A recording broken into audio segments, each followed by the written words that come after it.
Yeah, well, my defenseman did a terrific job of letting me see pretty much every puck, so I give a lot of credit to them, and I don't want to take a lot of credit for their performance. How'd you feel today? I felt pretty good. It was great just to get back on the ice in a game setting after a long time.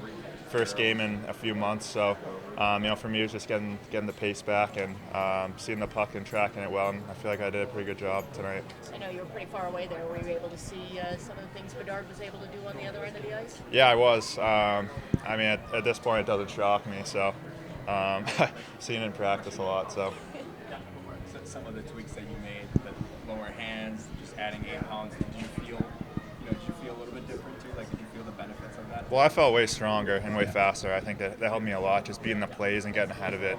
I feel like I was able to hold my edges with those stronger legs. So. Is it the kind of thing where you don't know exactly how it'll feel in game until you get in a game and get to try it out there?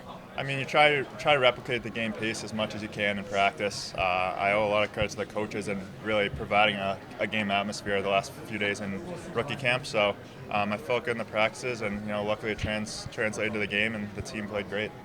You mentioned dealing with Bedard in practice. What's it like to face that shot in practice? Well, for me, it's great because it makes me a lot better, and he makes everyone around him better in practice. So I love facing him. You obviously want to see the best shooters every day. So yeah, it's great playing against him.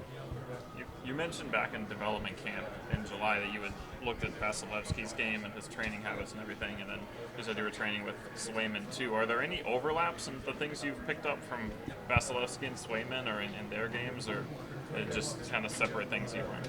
I think the big thing I took away from both of them is they compete in athleticism. They're both super athletic and they compete so much. And getting to practice with Jeremy all summer and see how much he competes, it really helped me translate into practice, and hopefully it'll translate into games this year. So with both of them, I was trying to be like a sponge and just soak in all the information I can that would make me better. How'd your breathing rhythm go today? It was great. I mean, it was same breathing rhythm that I do in practice, and for me, every time I get on the ice, I don't really care if it's a game or practice.